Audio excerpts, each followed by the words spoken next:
ಕೇವಲ 3 ದಿನ ಅವಕಾಶ ಇದೆ. ಗೃಹಲಕ್ಷ್ಮಿ ಯೋಜನೆಗೆ ಹಣ ಯಾರಿಗೆಲ್ಲ ಬಂದಿಲ್ಲ, ಇಮಿಡಿಯೇಟ್ ಆಗಿ ನಿಮ್ಮ ಗ್ರಾಮ ಪಂಚಾಯತಿಗೆ ಈಗಲೇ ಭೇಟಿ ನೀಡಿ. ಎಲ್ರಿಗೂ ನಮಸ್ಕಾರ. ನಾನು ನಿಮ್ಮ ಸ್ವಾತಿ. ಇನ್ಫೋ ವಿತ್ ಸ್ವಾತಿ ಚಾನೆಲ್ಗೆ ಮತ್ತೊಮ್ಮೆ ಆತ್ಮೀಯವಾದ ಸ್ವಾಗತ, ಸುಸ್ವಾಗತ. ಎಲ್ಲರೂ ಚೆನ್ನಾಗಿದ್ದೀರಾ ಅಂತ ಭಾವಿಸ್ತಾ ಇದ್ದೀನಿ. ಸೊ ವಿಡಿಯೋನ ಶುರು ಮಾಡ್ಕೊಳ್ಳೋಣ. ಇಂಪಾರ್ಟೆಂಟ್ ಆಗಿರುವಂತ ವಿಡಿಯೋ ಅಂತ ಹೇಳ್ಬೋದು. ಇಂಟ್ರೊಡಕ್ಷನ್ ಅಲ್ಲೇ ಒಂದ್ ಸ್ವಲ್ಪ ಇವತ್ತು ವಿಚಾರನ ಶುರು ಮಾಡ್ಕೊಂಡ್ಬಿಡೋಣ. ಏನು ಅಂತ ಹೇಳಿದ್ರೆ, ಯಾರಿಗೆಲ್ಲ BPL ಕಾರ್ಡ್ ಇದೆ, APL ಕಾರ್ಡ್ ಇದೆ ಅಥವಾ ಅಂತ್ಯೋದಯ ಕಾರ್ಡ್ ಇದೆ, ನೀವೆಲ್ಲರೂ ನಾನು ಹೇಳುವಂತ ಕೆಲ್ಸಾನ ಇಮಿಡಿಯೇಟ್ ಆಗಿ ಮಾಡಿಸ್ಬೇಕಂದ್ರೆ ಲಾಸ್ಟ್ 2 ದಿನ ಬಾಕಿ ಇರುವಂತದ್ದು. ಹಾಗೇನೆ ಗೃಹಲಕ್ಷ್ಮಿ ಯೋಜನೆಯವರಿಗೆ ಬಹಳ ದೊಡ್ಡ ಖುಷಿಯ ವಿಚಾರನ ನಾನಿವಾಗ ತಗೊಂಡ್ ಬಂದಿದ್ದೀನಿ.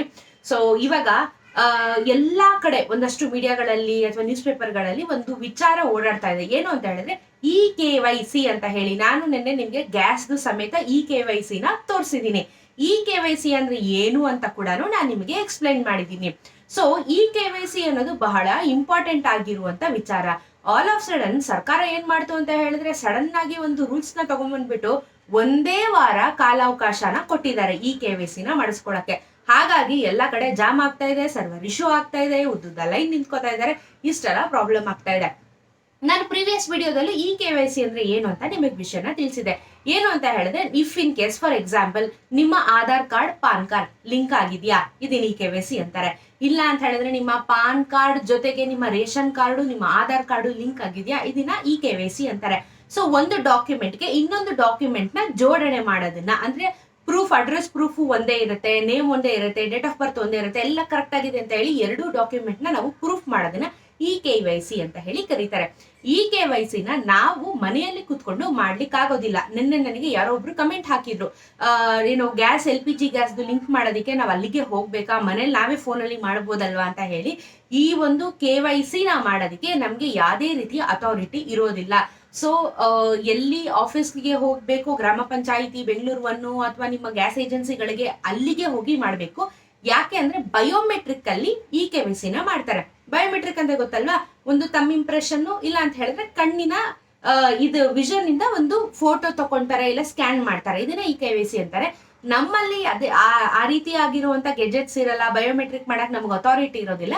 ಸೊ ಅಥರೈಸ್ಡ್ ಪರ್ಸನ್ ಹತ್ರನೇ ಇದಕ್ಕೆ ಹೋಗಿ ಮಾಡಿಸ್ಕೊಬೇಕಾಗುತ್ತೆ. ಸೊ ನಾವ್ ಯಾವ್ಯಾವ್ದು ಆಪ್ಸ್ ಗಳನ್ನ ಡೌನ್ಲೋಡ್ ಮಾಡ್ಕೊಂಡು ಸುಮ್ನೆ ಅದಕ್ಕೆ ದುಡ್ಡು ಗಿಟ್ ಕೇಳೋದು, ಆತರ ಸ್ಕ್ಯಾಮ್ ಆಗೋದು, ಫ್ರಾಡ್ ಆಗೋದು, ಅದನ್ನೆಲ್ಲ ಮಾಡಕ್ ಹೋಗ್ಬೇಡಿ, ಓಕೆನಾ?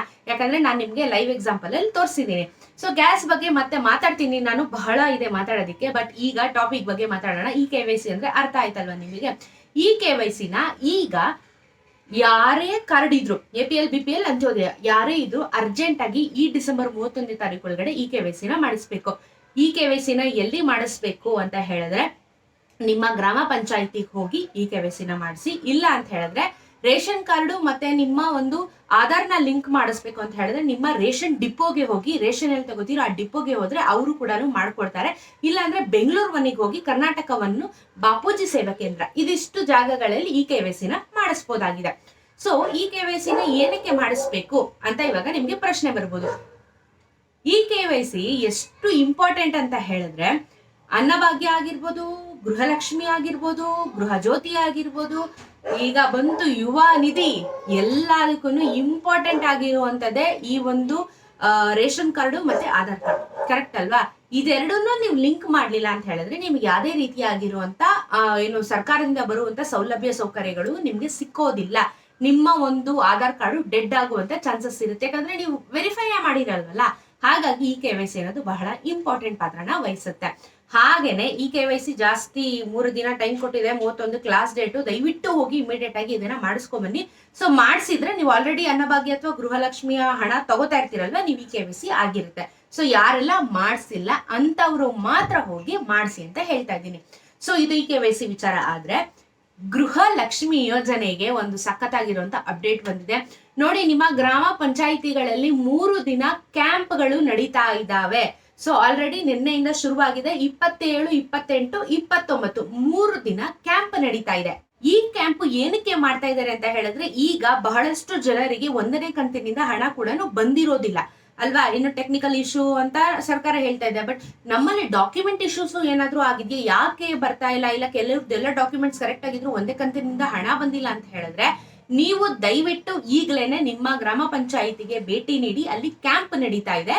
ಅಲ್ಲಿಗೆ ಹೋಗಿ ನಿಮ್ಮ ಒಂದು ಏನು ಆಧಾರ್ ಕಾರ್ಡ್ ತಗೊಂಡೋಗಿ, ನಿಮ್ಮ ರೇಷನ್ ಕಾರ್ಡ್ ನ ತಗೊಂಡೋಗಿ, ಹಾಗೇನೆ ನೀವು ಗೃಹಲಕ್ಷ್ಮಿ ಯೋಜನೆಗೆ ಏನ್ ಅಪ್ಲಿಕೇಶನ್ ಹಾಕಿದ್ರಿ ಅಲ್ವಾ, ಈ ಅಪ್ಲಿಕೇಶನ್ ಅಕ್ನಾಲೇಜ್ಮೆಂಟ್ ಇರುತ್ತೆ.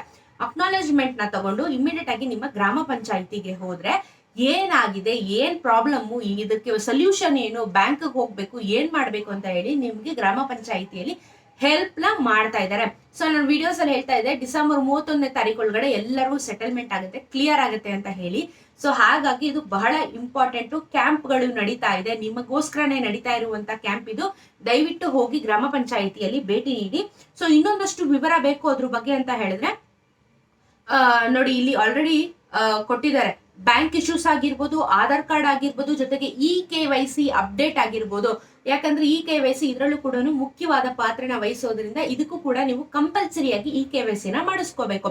ಸೊ ಎಲ್ಲಾ ಸಮಸ್ಯೆಗಳಿಗೆ ಒನ್ ಸ್ಟಾಪ್ ಸೊಲ್ಯೂಷನ್ ಅಲ್ಲಿ ಗ್ರಾಮ ಪಂಚಾಯಿತಿಯಲ್ಲಿ ಇದಕ್ಕೆ ಸೊಲ್ಯೂಷನ್ ನ ಕೊಡ್ತಾ ಇದ್ದಾರೆ. ಸೊ ನೀವು ಈ ಒಂದು ಶಿಬಿರಕ್ಕೆ ಯಾರೆಲ್ಲ ಭಾಗವಹಿಸಬಹುದು ಅಂತ ಹೇಳಿದ್ರೆ, ನಾನು ಎಕ್ಸಾಂಪಲ್ ಹೇಳೋದು, ಈಗ ನೀವು ಒಂದನೇ ಕಂತಿನಿಂದ ಹಣ ಬಂದಿಲ್ಲ ಅಂದ್ರೆ ಮಾತ್ರ ಅಂತವ್ರು ಮಾತ್ರ ಹೋಗಿ. ಒಂದನೇ ಕಂತು ಬಂದು, ಎರಡನೇ ಕಂತು ಬಂದಿಲ್ಲ ಅಂತ ಹೇಳಿದ್ರೆ ನೀವು ಹೋಗಕ್ ಹೋಗ್ಬೇಡಿ. ಯಾಕಂದ್ರೆ ಇದು ಎಕ್ಸ್ಕ್ಲೂಸಿವ್ ಆಗಿ ಮಾಡ್ತಾ ಇರೋದು ಯಾರಿಗೆಲ್ಲ ಬಂದೇ ಇಲ್ವಲ್ಲ ಅಂತವ್ರಿಗೆ ಈ ಕ್ಯಾಂಪ್ ನಡೀತಾ ಇರುವಂತದ್ದು. ಸೊ ಎಲ್ಲರೂ ಹೋಗಿ ದೊಂಬಿನ ಕಟ್ಕೋಬೇಡಿ. ಯಾಕಂದ್ರೆ ಇರೋದೇ 3 ದಿನ, ಅದ್ರ ಮತ್ತೆ ಸರ್ವರ್ ಪ್ರಾಬ್ಲಮ್ ಅಂತ ಹೇಳಿದ್ರೆ ಯಾರಿಗೂ ಅದರಿಂದ ಸೌಲಭ್ಯಗಳೇ ಸಿಗ್ದಂಗ್ ಆಗ್ಬಿಡುತ್ತೆ.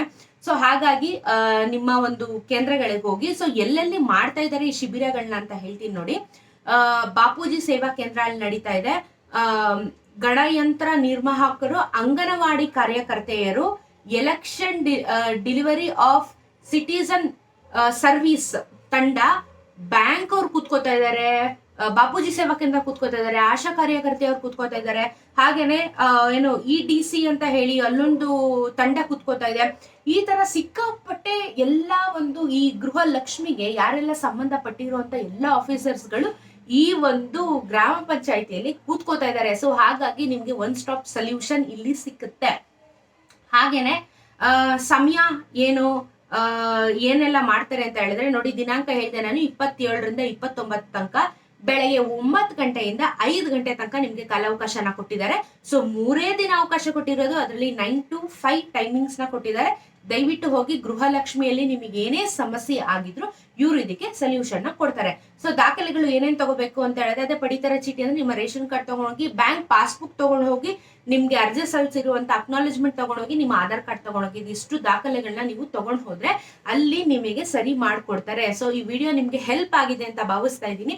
ದಯವಿಟ್ಟು ಇದು ಇಂಪಾರ್ಟೆಂಟ್ ಆಗಿರುವಂತದ್ದು. ಈಗಲೇ ಹೋಗಿ ಗ್ರಾಮ ಪಂಚಾಯಿತಿಗೆ ಭೇಟಿ ನೀಡಿ ನಿಮ್ಮ ಒಂದು ಎಲ್ಲ ಸಮಸ್ಯೆಗಳಿಗೆ ಸೊಲ್ಯೂಷನ್ ನ ತಗೊಳ್ಳಿ ಅಂತ ಹೇಳ್ತಾ ವಿಡಿಯೋನ ಆದಷ್ಟು ಶೇರ್ ಮಾಡಿ. ಯಾಕಂದ್ರೆ ಇರೋದು 3 ದಿನ, 3 ದಿನದೊಳಗಡೆ ನೀವು ಇದನ್ನೆಲ್ಲ ಕ್ಲಿಯರ್ ಮಾಡ್ಕೊಂಡ್ರೆ ನಿಮಗೆ ಪೀಸ್ ಆಗಿ ಗೃಹಲಕ್ಷ್ಮಿ ಹಣ ಬರುತ್ತೆ ಅಂತ ಹೇಳ್ತಾ ವಿಡಿಯೋನ ಮುಗಿಸ್ತಾ ಇದ್ದೀನಿ. ಹಾಗೆ ಇನ್ನೂ ಚಾನಲ್ ಸಬ್ಸ್ಕ್ರೈಬ್ ಮಾಡಿಲ್ಲ ಅಂದ್ರೆ ಸಬ್ಸ್ಕ್ರೈಬ್ ಮಾಡೋದನ್ನ ಮರಿಬೇಡಿ. ಹಾಗೆ ಬೆಲ್ ಐಕಾನ್ ಕಾಣಿಸ್ತಾ ಇದೆಯಲ್ಲ, ಅದನ್ನು ಒತ್ತಿದ್ರೆ ನಾನು ಮಾಡುವಂತ ವಿಡಿಯೋ ನಿಮಗೆ ನೋಟಿಫಿಕೇಶನ್ ಬರುತ್ತೆ ಅಂತ ಹೇಳ್ತಾ ಮುಗಿಸ್ತಾ ಇದ್ದೀನಿ ವಿಡಿಯೋನ. ನಮಸ್ಕಾರ.